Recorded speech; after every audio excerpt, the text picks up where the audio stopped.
Hey, how's it going, everybody? This is Corey Lee. I'm getting ready to do episode 12 of the Priesthood podcast here, and I just kind of want to drop a little bit of documentation on my progress. So I don't know if a lot of people know this is my first year back in music. This is my first year actually doing a podcast instead of just making my videos, which I want to get back into videos so bad. It's just that my room ain't really quite set up for it. So as far as now, my podcast is just gonna be audio. Um and then also, this is another first for me too. This is my first year into actual analog studio hardware. All right. So all my years in music, I've always just used plugins, running my mic straight to the interface, straight to the computer, and then using plugins to get the sound that I want. But this year, because I'm doing gospel music, I kind of wanted to step it up a notch, just because of who it is I'm doing the music for. And I said I really want to get into analog hardware. Like, I want the best possible sound if I'm gonna really be doing this for the living God, right? And so one of the things that I learned real quick, and I've learned a lot of things. I'm gonna just start off with this. I'm gonna end up saying something else too. All right. Take freaking notes.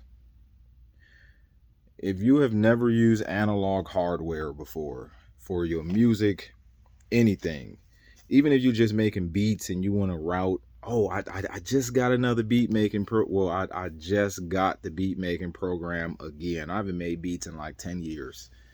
I'm so freaking happy. I spent the last 6 hours just playing around with it. But if you want to use analog studio hardware, and this is just coming from somebody that just picked this up, like, this is a hard lesson I had to learn. Take freaking notes on how you set the stuff up. Okay, so some of the analog hardware that I have right this minute, because I got a few more pieces on the way. I got um a Behringer 1273. This is a Neve style pre EQP, and a 1176 compressor, and then this is running to a 8-channel interface. And I got a couple other things down there, like an expansion interface for like another 8 inputs and outputs, and then like another little like cheaper compressor down there that I'll use for a noise gate, and just some extra like limiting and stuff like that, because it sounds way different than the 1176 compressor. It's two different types of compressions. Honestly, it just is. But sometimes I will record an episode for the podcast, right? And this has happened all the way up until episode 11. Then I will start recording some more music, and I will forget how I had my preamp set up. I will forget how I had the EQP set up. I will forget how I had the compressor set up. Then I would go back, and right before it's time to record the next episode, I'm spending time tweaking everything, trying to get the sound back to how I like it.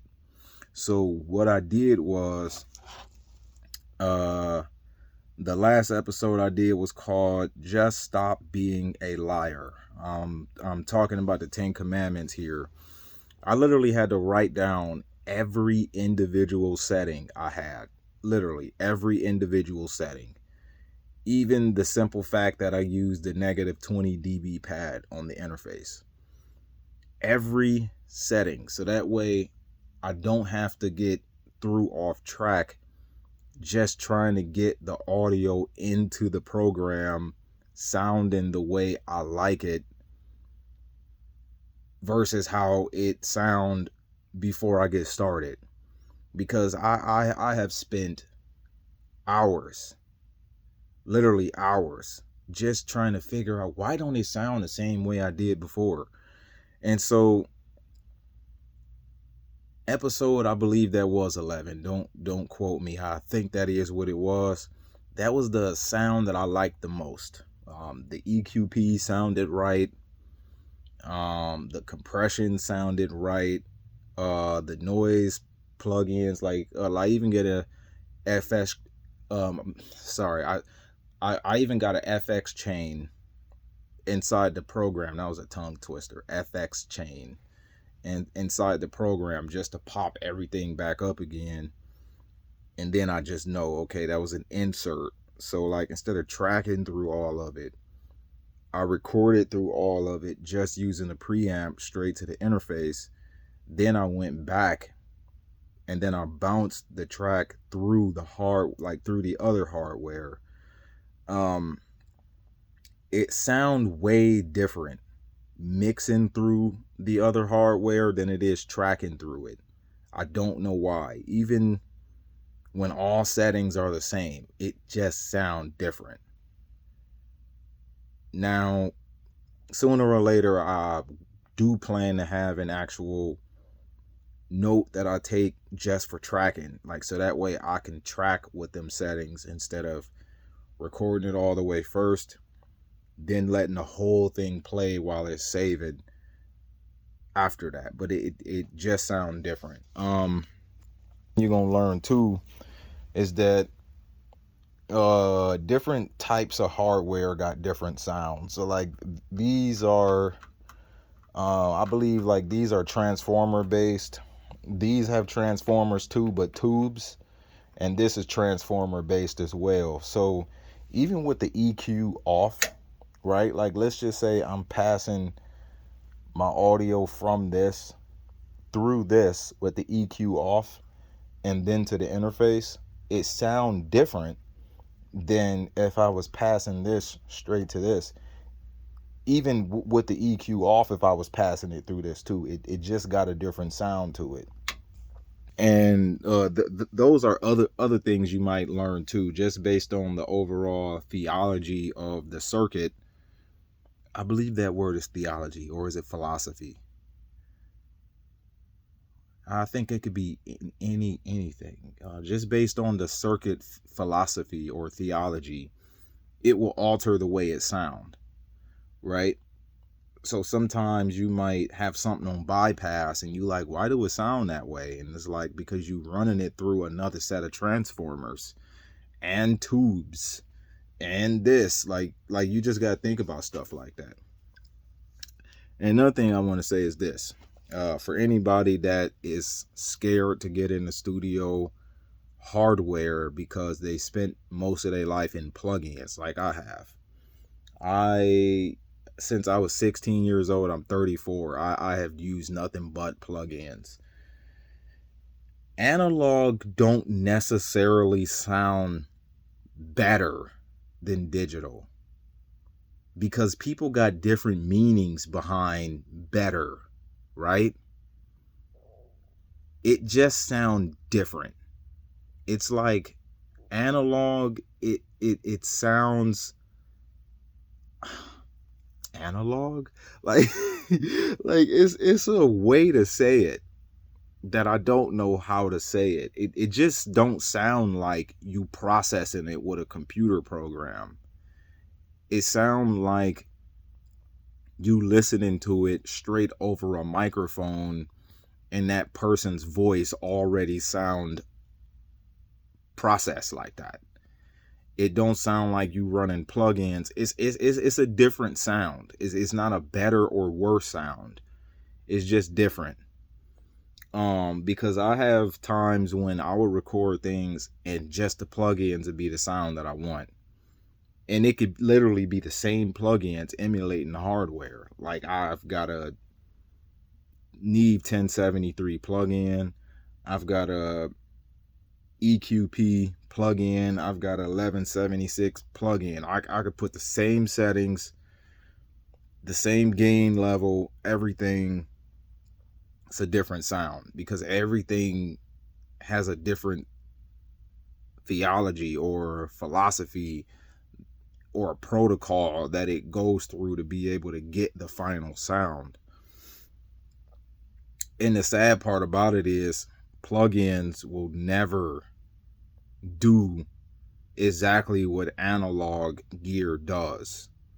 Even though the end result can sound similar, there is just some things that don't behave the same way as it would if you was using actual analog hardware. Like for instance, right? So I'm recording through my 1273, okay? Based on my gain level, all of my EQ bands respond differently. It is not just the same old EQ band, but it is just dependent on my gain level based on the microphone I'm using. All of my EQ bands respond differently. And then based on how I have one of these EQ bands, the other ones will respond differently. Just like that. But plugins don't do that. Like, you know what I'm saying? Plugins, if you manipulate the low end, it just changes the low end. If you manipulate the mid band, it just changed the mid band. If you manipulate the high end, it just changed that. But on hardware, it's like if you manipulate the high end, I guarantee you it's not just a change to the high end. It's a change to the low end response. It's a change to the gain output, like the final output in some way, shape, or form. It's a change to the mid band response. It changes your entire signal, period. And that is especially more pronounced on the EQP, especially more pronounced on that. If I cut down my low end, my gain output will end up being lower. If I cut down my high end, my gain output will end up being lower, and my low end will sound more emphasized than what it was before I even touched my high end cut. If I boost my high end, my low end will end up like lowering down a certain way. It all just respond differently. And maybe I'm not thinking about it right as far as how I'm explaining it, but I've actually sat here and I've done everything to just try and figure this out. I'm like, that's freaking neat.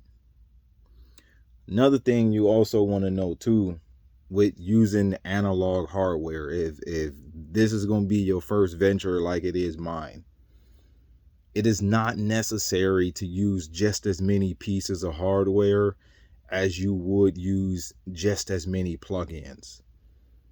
Like if you just wanted to run, okay, like let's just say you did have a bunch of hardware.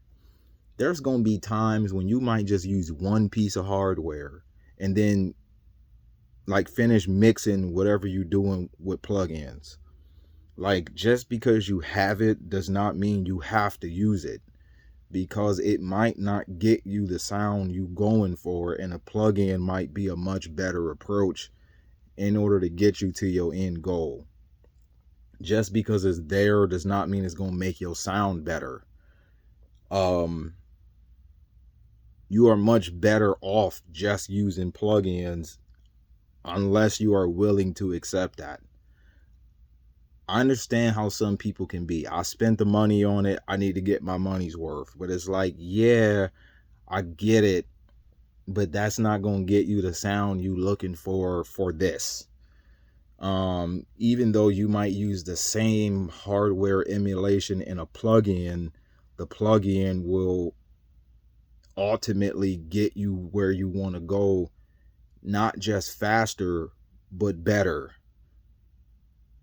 And then it could be the other way around too, right?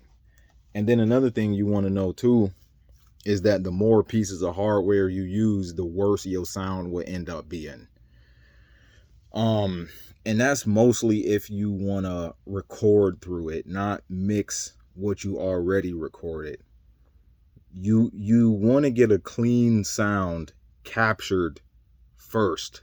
And it don't have to be clean. It could be a dirty sound.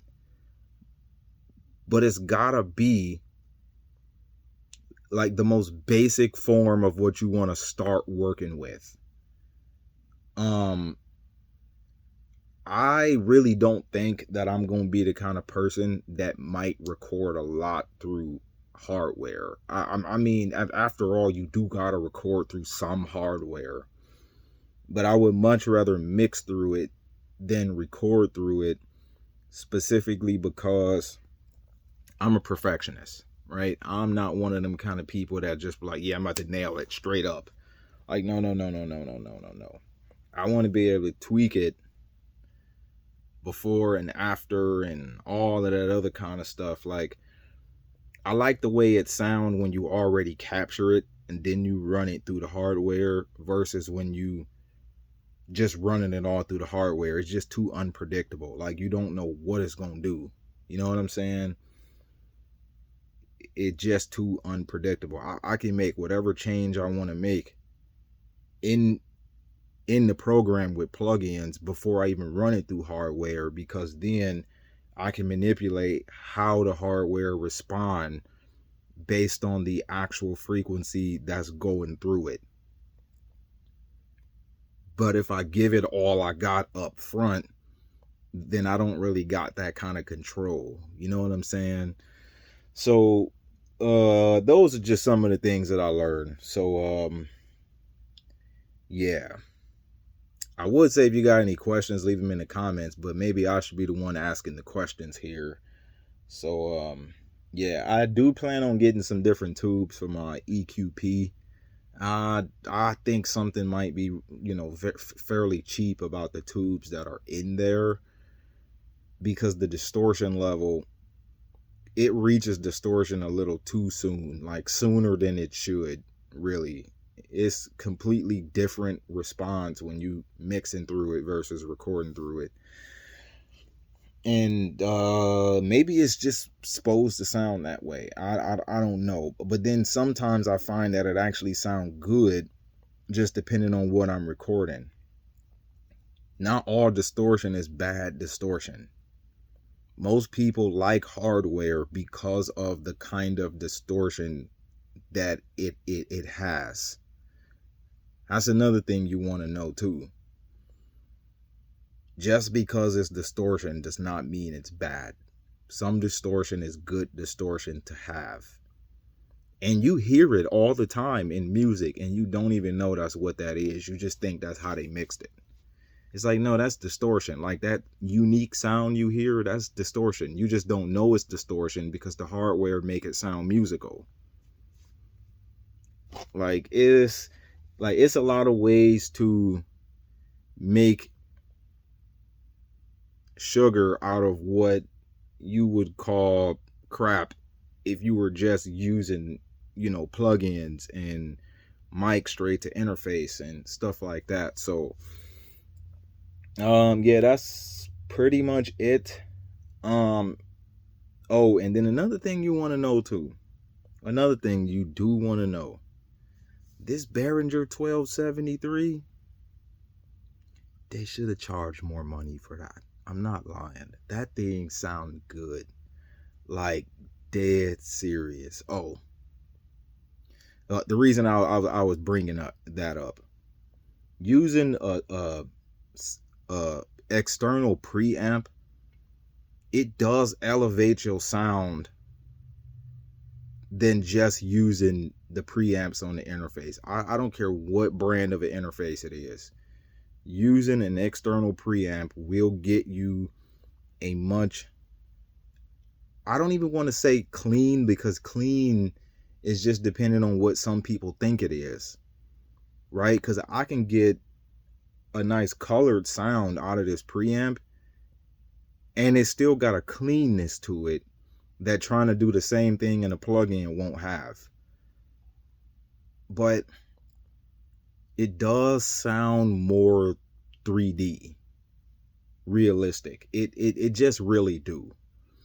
Getting into hardware, you want to start with a preamp. In fact, you are probably going to be hard pressed to be able to use any of it without an actual preamp first. Yeah, you can mix through it, but why? Like, why do all of that when the sound you need to have that you mixing with could have started much better, like to begin with? Like, start off with a good preamp. Please don't even look, just because it's an external preamp outside of your interface don't mean it's going to be better than your interface. You really want to make a significant upgrade from just interface preamp. I wouldn't go from $100 interface with a preamp on it to then $100 preamp that you then run into the interface. That don't make sense. You might be better off spending that money on a plug-in. You know, spend 800, 1,000 on your preamp or something like that. Like, even though your interface is the most important component, but trust me, as long as you can get that sound captured, like, you don't need the highest sample rate. Like, you know what I'm saying? You just need the best sound that you can capture at the sample rate you want to capture it at. You know, like, I know some interfaces got sample rates of 512 and 256 and stuff like that. I'll record at 48 kilohertz. Like, no. Did I even say that right? Okay. No, I don't think I said that right. All right, so if you take, dang, maybe I ain't say that right. See, like, my like my lingo and everything is off. So this interface got a maximum sample rate of 96 kilohertz. Some of them do double, and then some of them do double of that double, right? At the end of the day, you probably gonna record at 48 kilohertz anyway. So it's like, just starting out, don't spend the most of your money on the best possible interface first. You really want your money to go into the preamp that you're gonna stick with, because in like that technology doesn't evolve as much as interface technology does, right? Because technology standards for sample rates and things like that stuff evolves. But if you think about it, they're still remaking 1960s preamps, 1970s, like what this Behringer is modeled after. Like, that's modeled after something that came out before my mom was born. My interface is not. So, just starting out, if you want to make a significant improvement to your sound, I would say mic first. First, your mic. That is the most important part of your signal. Then your preamp. Just have an interface at least, as long as you can get the bit rate and the sample rate that you are going to record in.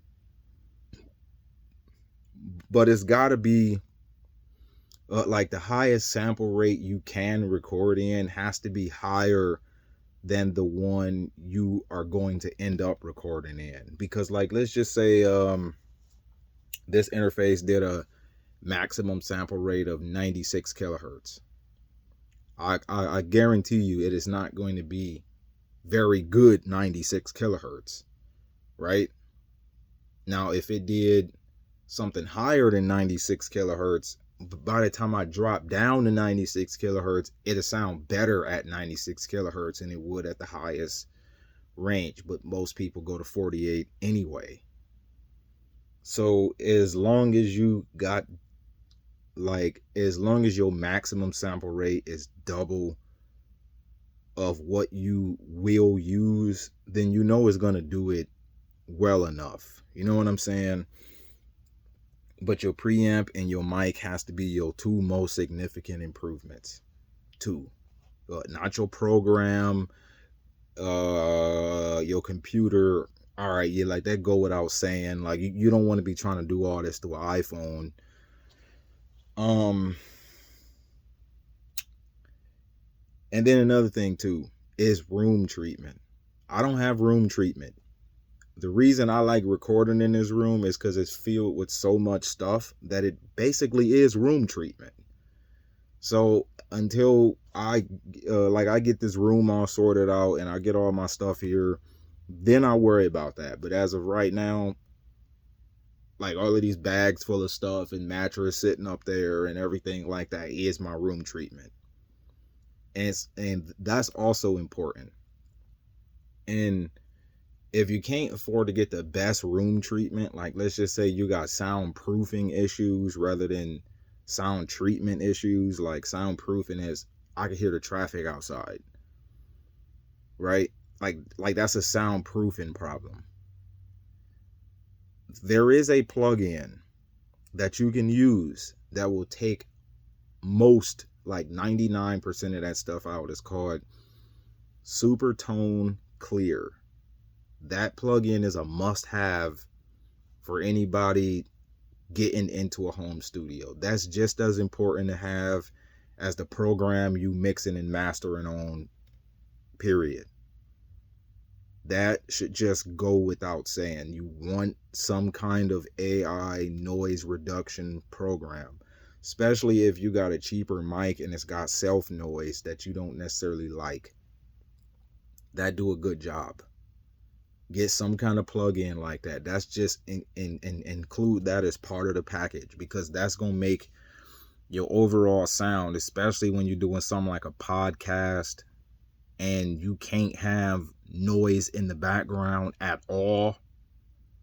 Like if you're doing music, okay, some background noise is fine, because it might get lost in the mix anyway. Like I've had music where on the raw vocal by itself, you can hear the cell phone frequency showing up in the mic every now and then. But if you hear the song, you can't even tell it's there. But something like a podcast, you can't have stuff like that at all. Like you can't have echo in your room, anything. That plugin will take most of all of your problems away before you spend $1 on room treatment. In fact, you might buy that plug-in and might not even care about room treatment no more. But the better your room sound, the less that plug-in is going to have to work. And any amount of noise reduction will decrease your quality. So if it don't have to take out that much noise, it don't have to do that big of an alteration to the quality of your sound. Even though those AI noise reduction plugins don't really alter quality at all, but it really does, but it doesn't. It's just sometimes you can't tell that most of the signal you captured is noise until you take out all of that noise and it leave you with just the raw vocal. And now you like, okay, it's not that it sound bad. It's just that that after that noise get took out, now I can see that most of the signal I see in that waveform actually is noise. You just don't know. So that really is an improvement. Room treatment matters. It really do. I remember when I had my studio before, I used to have my mic in a closet. And I had a brick wall closet. And that brick wall closet, and I had clothes hanging up on each side. And that acted as like room treatment. Like, you know what I'm saying? Like I never needed room treatment because the last studio I had my vocal booth in a brick wall closet. And bricks don't make that much echo as much as you might think they do. All depend on the density of them. You know what I'm saying? And they also don't let sound through them as much as you think they do. Just depending on the density of them. Now, if it's just wood and drywall, it's another story. Yes, you're going to hear the TV downstairs. Yes, you're going to hear kids yelling outside. But brick, different story. Way different story. If you got a basement and your basement brick walls, go down to your basement and record. You might still hear stuff from outside through the windows or through the floor, but the walls that surrounded you will act as some kind of room treatment. I promise you it will. It's not what a lot of people talk about or recommend, because that's a structural issue. Like, that's something you got to either have or not have, not something you can just put there. You know what I'm saying? Like, you can't just go to the store and be like, okay, I want a brick wall for this closet. It's like, yeah, you could do that if you feel like going through all that, but I don't know. Like, you might be better off just building a vocal booth in that room at that point. Like, you know what I'm saying? But yeah, Mike. Make sure you get the best mic you can afford that work for your voice. Sometimes you don't know, and so you get the mic everybody else got, and then you get that mic and you like, I hate the way it sounds on my voice. That's what happened to me. I remember I bought a Neumann TLM 103. I regretted. That was the biggest buyer's remorse I ever went through in my whole life. And then my second buyer's remorse I went through in my whole life is when I bought my first AKG C3000B. I'm like, this is nothing like the 2000B. What the heck? But then I ended up buying two more just recently, and I modified them. I took a capacitor off, and that altered the problem that I had, but then it created another problem that's much easier to work with than the first problem.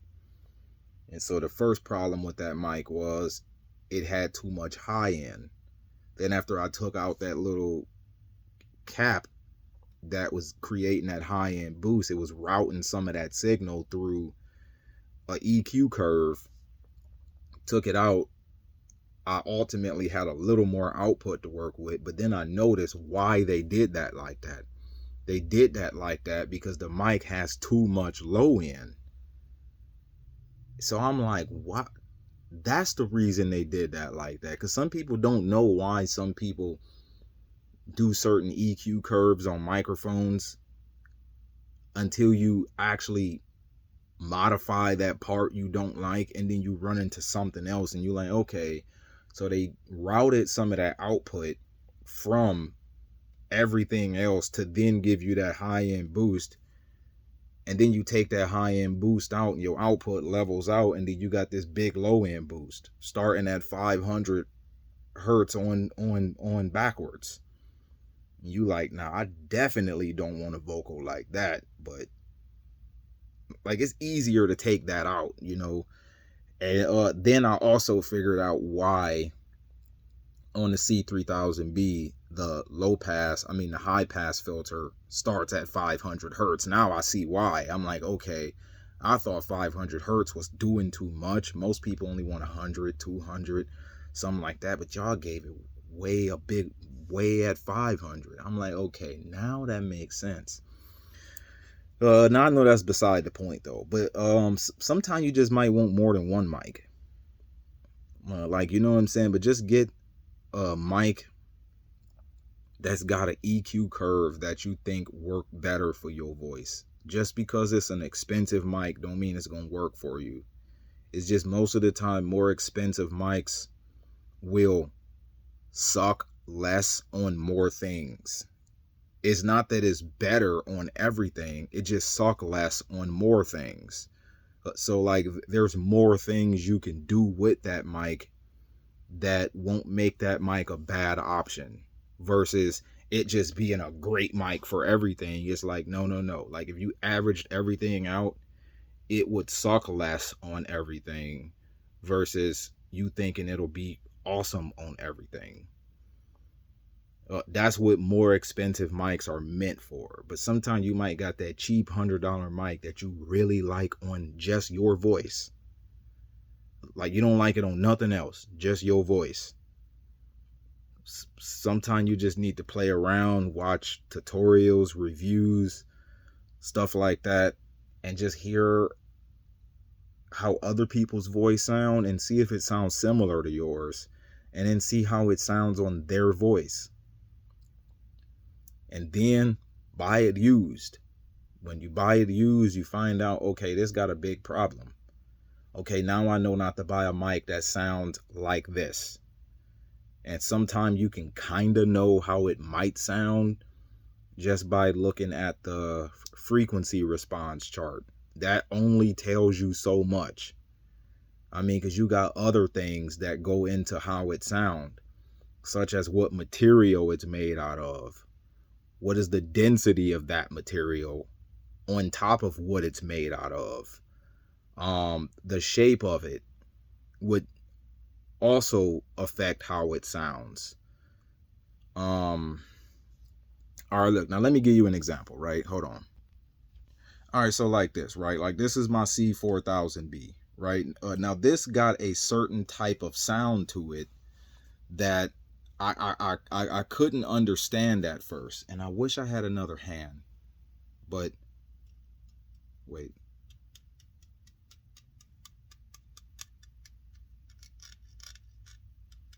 But like the material that's made out of, I can tell, like every time I like ding it a little bit, and if I had another hand, you'd probably be able to hear it better. But every time I kind of like knock my finger up against it, I could tell that the sound that makes really make up the overall sound of the mic. A lot of people don't know that. That's why people say mics like U87s and stuff like that are very fragile. And every time you turn around, you need the grill replaced on it, because it's very lightweight material that don't have a resonant sound that passes through when you speak through it, like because of what it's made of and the density of what it's made of and the overall characteristics of how the grill is put together. If the grill was weaved a little tighter, then that would, like that'll make it sound different. If I took some of the grill out, it'll make it sound different. Like on this, I took some of the foam out. That made it sound different. And now I can see why it had the foam in there, because that dampened down the resonant frequency of the body of the mic. Although it did kind of sort of result in a more muffled sound. Like everything got us, like everything sound the way it sounds. Is just about whether or not that work for you. So don't get caught up in the hype of, oh, that might cost $300 more than mine. That must make it $300 more better than mine. It's like, no. Take it from somebody that bought a Neumann mic thinking I was in the game and revert it back to using an MXL mic just because the MXL mic sounded better on my voice. And in fact, it sounded better on most voices in comparison to the TLM 103. I don't believe the TLM 103 is a vocal mic at all. It's just people have used it for that purpose. I just really think that was meant for something other than that. Like, I really do believe that. I'm not lying. Like, I was an early adopter, like, to that mic. Before most people got YouTube reviews and YouTube channels talking about them. Like, I had that mic a long time ago, like back in what year did I buy that mic? 2011, 12. I ain't saying that was before YouTube, but it would show before a lot of these channels where people started reviewing it more. I could barely find reviews and sample sounds of that mic at all. That's why I just assumed, like, hey, it had a red Neumann badge, it must be awesome. No, don't be that type of person. Don't. It's not worth your time or money. Now, it might be worth you experimenting. It might be worth your lesson learned. It sure in the heck was worth mine, because I got most of my money back when I sold it. And then I ended up buying a much worse mic for my voice. Not a much worse mic in general, which was the C3000B. But now I actually like the way that mic sound on my voice. Like, even though my voice is deep, I like mics that emphasize the deepness of my voice. I don't like mics that take that out or balance it more. When I listen to my audio, I like to be able to feel the deepness in my voice without it being covered up by an increase in high end or covered up by too much low end. Like, you know what I'm saying? It's all about how you feel right being heard, you know? One other thing I will say,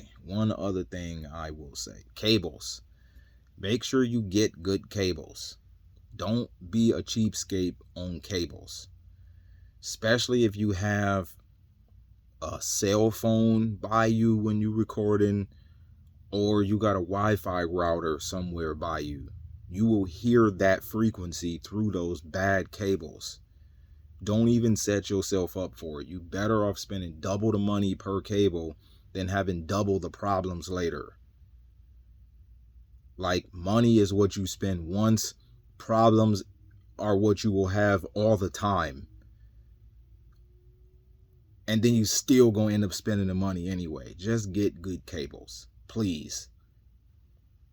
Like, this is something I knew for years. Just because I'm just getting into analog hardware don't mean I don't know the benefit of cables. Get you some freaking cables, man. Like, for real. Good ones, like Mogami cables. I like these Guitar Center Livewire Advantage cables. I think they just as good as the Mogami cables. Like, they don't do anything better for how I use them in comparison to Mogami cables, but there are worse cables to buy though. Like, you know, like, don't go get cables like Amazon Basics cables, and like, only unless it's not that important of a thing you need the cable for. But something like capturing your vocals and making music or a podcast out of, no. Like, if you just want to play music through them and hook speakers up to them, fine. Like, and even then, like, come on, man. No. Like, your mic stand should not be better quality than your cables. They should all match. Everything should be just as good a quality as one another. And then, like, your pop filter, stuff like that matters too. But you can start out with a cheaper one. It's just that you need to know how to angle it in order to divert some of those plosives. And all based on how you angle your pop shield, it can have an effect of diverting the plosives from just hitting straight into your microphone. So I think I might have talked about everything. For people that just want to, you know, take a dip into this, you know, especially if you're doing music. Like, if you're doing a podcast, a lot of this stuff, I don't want to say it don't matter, but it do. But if you're doing music, you got a lot of reasons for why you want the best possible sound that can actually sit in a mix. Now, I have recorded music with the cheapest gear. I've done it with the best gear. I've done it with no gear. You know what I'm saying? I remember when I first started recording music with a headset mic. Like, that was before Soulja Boy. You know what I'm saying? Like, I was making music before anybody heard of Soulja Boy. Like, for real. I remember when I then upgraded to like a $10 dynamic mic. That had some really good sound to it though. I got that mic from Radio Shack. That's when we still had Radio Shack. I got good music out of that $10 dynamic mic. I did. And I used the do-rag as a pop screen with a wire hanger in my brick wall closet, you know. It seems like I got a brick wall closet everywhere I go, except for now I don't. Then after that, I upgraded to a CAD U67. It was like a gold USB mic. I liked that mic.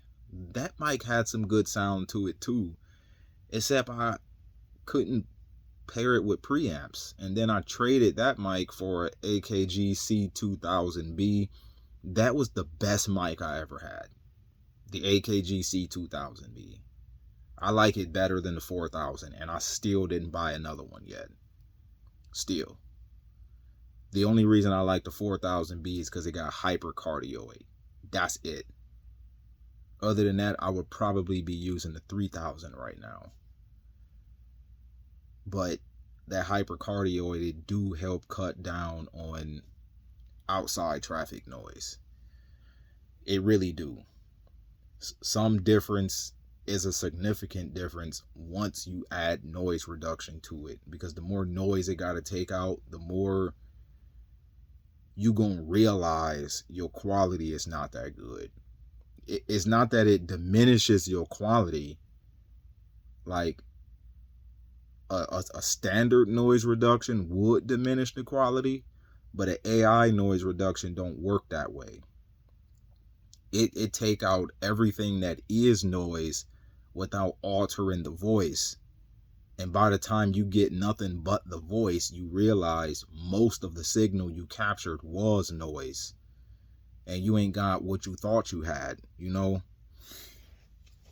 And from the C2000, I had the MXL V67G. That was a good mic too. It really was though. Then from there, I got a Sterling ST51. That was all right. It was all right. I recorded most of my music with that Sterling ST51. Then from there, I got a MXL 890. That mic, I loved it, the sound of that mic. I just don't want another one that bad.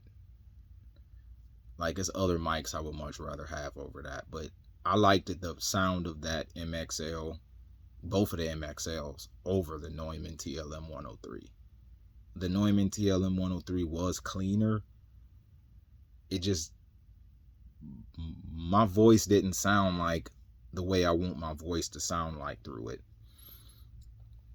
But if you want to get a mic like a Neumann, because they have such a sterile sound, those mics are good when you got different preamps to pair them with. Now that I got the Neve clone, I probably could get a Neumann and actually like the sound, because with the AKG, because it already has a warm and colored sound, by the time I run it through my hardware, it's too much color. It's doing too much of something that don't work. You know what I'm saying?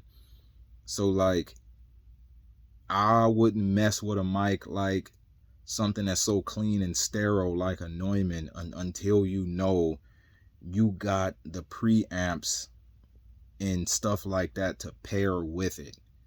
It's not even worth your headache up front. Just use a cheaper mic first. And I'm not saying use the cheapest mic, but just use something that costs less money than that until the stuff that you gotta put with it in order to get the sound you used to hearing from those mics.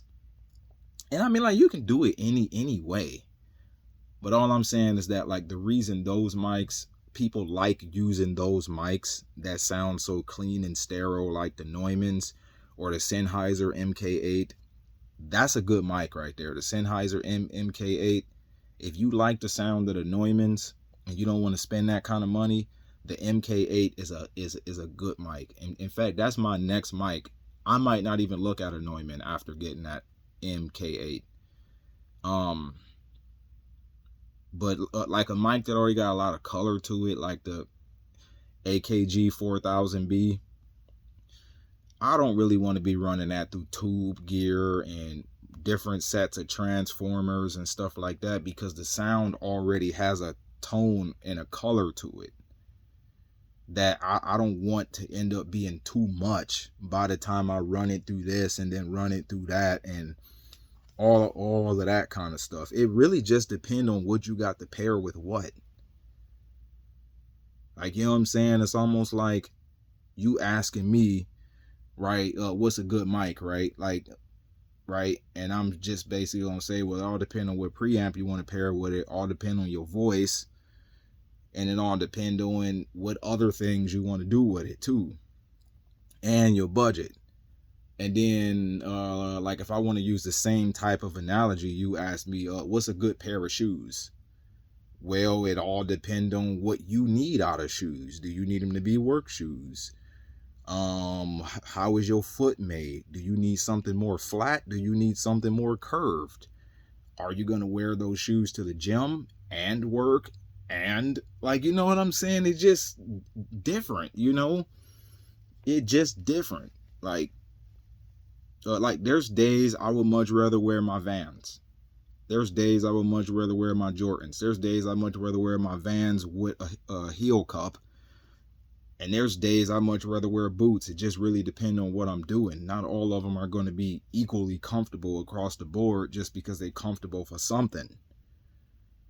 Right? Like my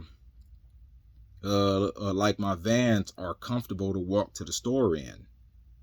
Like I got like 3 pair of J's that I would hate to walk to the store in because they heavy.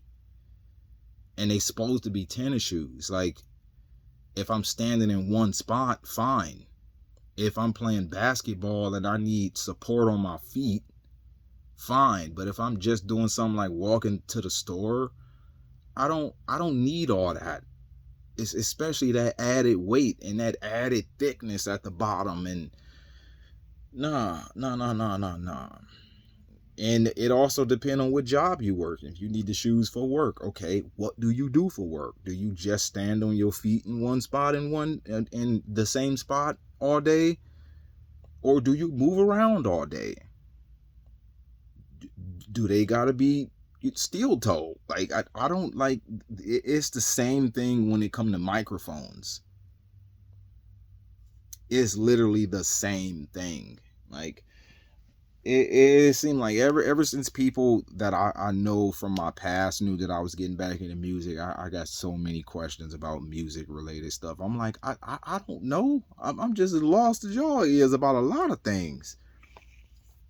Except for when it comes to stuff like microphones and plugins and stuff like that. But like analog hardware, like compressors and EQs and preamps, I haven't really used a lot of that stuff in my past because I didn't know what made it more beneficial over plugins, and because the plugins worked, that's just what I went with. And B, I did used to sit on guitarcenter.com looking at the stuff and could never afford it anyway. And even when I could afford it, I couldn't see why that would cost so much money in comparison to what I can already do. You know what I'm saying? It just really depends. Like, you might be the kind of person that might be better off just mixing in the box. Like, that might work well for you. Like, you know what I'm saying? That might be the best thing for you. It just really might be. You might end up with better sounding music just doing it in the box. I promise you. I did it for years, and I very rarely had music that sounded bad. Did I have music that could have sounded better if I had a better mic? Probably. Like, could have. Oh, another thing I want to say too. The better gear you have, the better you need to be. I'm talking mics, preamps, compressors, everything. The better gear you have, the better you need to be. As an artist, as a vocalist, as a mix engineer, as a producer, like, better gear don't just make your audio sound better. It don't. That's not the whole story. I'm gonna just keep it real. Better gear does not just make the audio you already do sound better. The real secret to better gear, And I don't have the most expensive gear. I just know that it's better than how I was doing it. Straight into the interface or straight into my field recorder. You know what I'm saying? I do my YouTube videos from this analog hardware. I can't wait to get back in the video because I have my shotgun mic running through a lot of this stuff. It have a way better, different sound, not better. But better gear is less forgiving. It emphasizes how much you might be slacking on something. If you don't say a word clear enough in your music, like in one song, I used the word fall, but I didn't emphasize the F in the word fall, and it literally sounded like awe. But everything else sounded so punchy, so clear, except that word. And I'm like, why am I trying so hard to make this word sound that clear? Better gear will emphasize what you ain't doing right a lot easier than just going a simpler or cheaper route. I guarantee you it will. That is why so many professional studios or producers or voiceover actors and stuff like that, that's why you like their work better, not just because they use the mic you want, right? It's not because they use a U87. It's not because they use a Sennheiser 416. That's not all there is to it. They have learned to make sure they do everything right, and not just right, but right. Because the more clarity your mic has, the more problems will show up.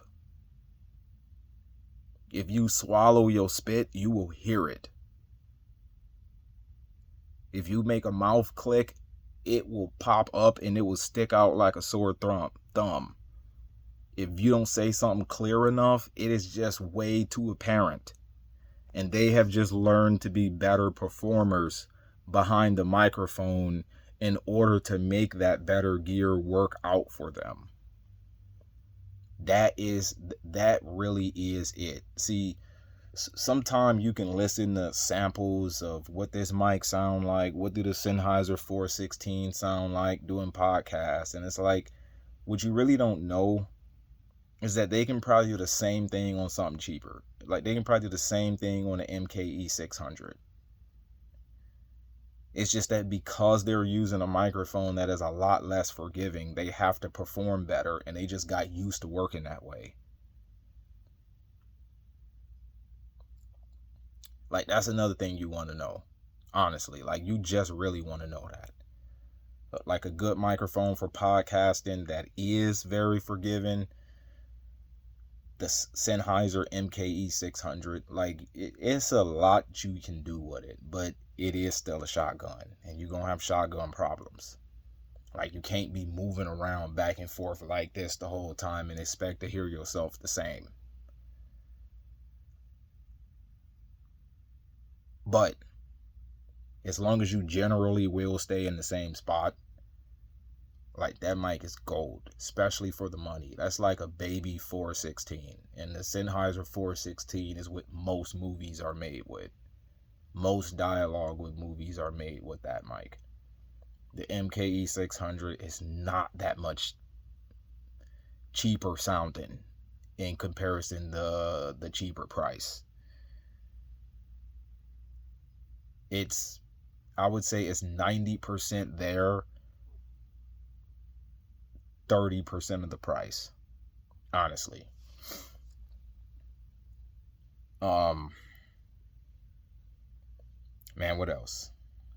What else? Oh, you also gonna have to get better at your mixing too. Better gear is not gonna make your mixing easier. It's just not, because now that you got new gear that you gotta learn, you also have to learn how to mix with that.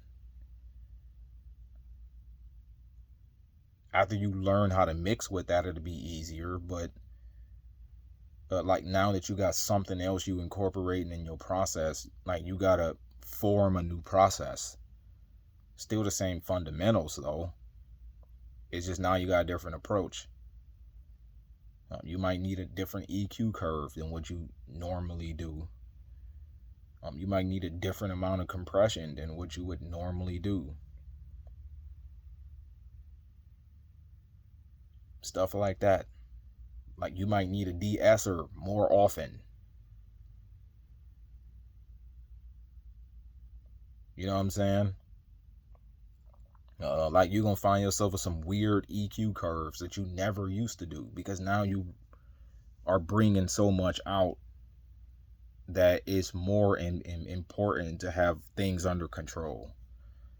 Cheaper gear, you don't have them same kind of problems, but you do. Like a cheaper mic, like you got to work really hard to get it to sound good enough. A better mic, you don't got as much work to do to get it to sound good enough. You just need to learn how to use it. And that's still the same amount of work until you learn how to use it. I mean, work you got to do all the time. Well,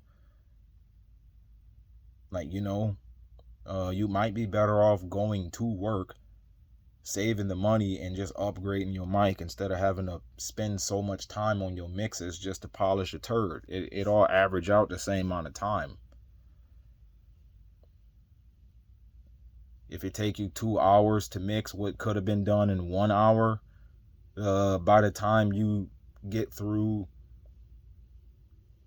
like I don't know, like all of that time adds up, and you might be better off just spending the money on upgrading. Like it might save you more money in the long run because it's costing you less time to get it to sound good enough. You know what I'm saying?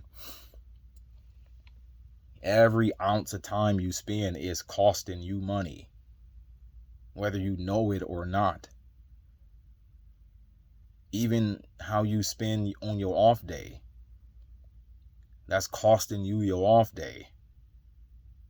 If you can get it to sound right the first time instead of having to do all this extra stuff, then just spend the money. Like like it just is what it is. You know what I'm saying? It just is what it is. Like that's money you spend once in comparison to time you got to spend all the time just doing overcompensating to polish a turd. So, other than that, it is about time for me to get this episode recorded. It is going on 9 o'clock in the morning, so, and I've been up since like what, midnight, something like that. So, all right, y'all have a good rest of your day. Peace.